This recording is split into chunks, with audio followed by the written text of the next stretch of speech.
Right.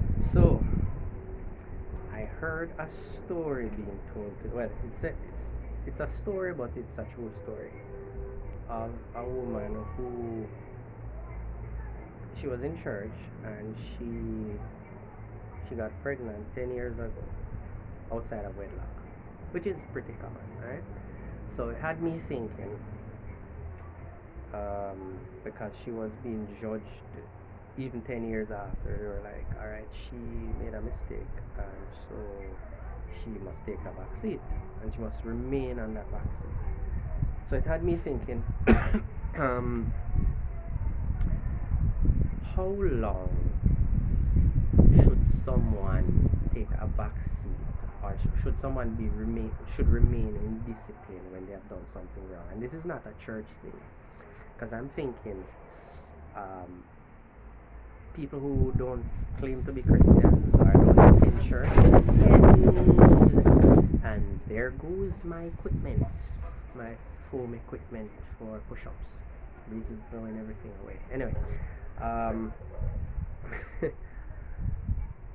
how long does somebody remain being disciplined? Well, let me start with church, because in churches, if well, most times someone can't tell if a man. All right, here's the thing: sexual sin is often seen as worse than other sins. Then unless somebody's caught in a lie or they did something very public, then they're judged. So when a man normally does it, it is hard to prove. When a woman does it, oftentimes it can be proven by the pregnancy. So it has me thinking. Oftentimes, like say for instance, my church, when somebody commits, well, when a woman gets pregnant out of wedlock, they get like, I think it's like 6 months, and they get some counseling, and um, they would see the error of their ways, and they would go and speak to the church publicly and say, I have understood that I have done wrong, and I repent. And persons would see their sincerity, and they would serve that time just as well. Let me not go in that way. They'd serve their time, and then they would continue doing what they did previously. um, in fact, a good friend of mine, he got pregnant. He got his girlfriend pregnant once, and that was public. And so he showed his sincerity, and he served his time, and then he ended up doing what he used to do, right? In fact, he actually went to the pastor and told him before anything even was made public. But with women, it's hard. Well, it's easier to detect that. But my thing is, how long does somebody serve? Because here's my thing. Oftentimes, I've found that persons are judged harder than persons outside the church and those inside.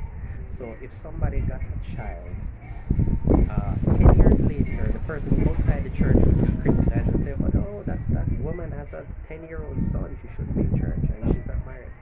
And that's the people that's not inside the church, while the persons on the inside are like, well, we're all about forgiveness, so shouldn't we forgive them? They've served their time. But the thing is, I've always said ignorance is bliss, and oftentimes the persons criticizing are often, with any issue, persons who criticize the most, oftentimes, well, not the most, who are, in most cases, when persons criticize, they are oftentimes the most ignorant. So they would be ignorant that there was a disciplinary meeting, they would be ignorant that the person served their time, they would be ignorant that meetings were kept and the person repented and all that stuff. I'm thinking it's just like if somebody did a crime in real life. Let's say a plumber stole something and the police caught him, and he served his time, was convicted, he went to prison, served his time. When he comes out, I'm expecting that plumber to continue plumbing. I'm not expecting him to be, you know, kept away from his plumbing profession. People refusing him jobs because he's stole. Oh, he's going to steal my stuff. Well, watch him then. But I mean, trust has to be re-earned. The thing is, what's very hypocritical about humans is that I'm saying humans, not church. People say the church is filled with hypocrites. Hypocrites are everywhere, and the thing is, um, most hypocrites don't know what they are. This cold man. Most hypocrites don't know that they are, and what I've found, whoa, what I've found is that there are many outside the church, right? Because someone would say, I'm not letting a plumber that stole do my plumbing. Watch him until you trust him, because trust is earned. So someone steals, you don't trust them as someone of integrity to not steal, and it takes a while to trust that person, just as if um, somebody was a rapist. He's not distrusted as a thief. You'll probably give him your money to go lodge it in the bank if it's somebody you know well, like a family member or whatever, or a good friend, but you don't trust him to be around another a woman. You understand this integrity thing? There are different types of trust that are lost. So if you have someone who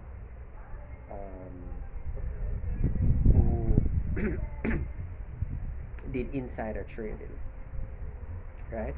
Did insider trading, told his friends, um, told them all the stuff that's going on, and they invested in certain companies.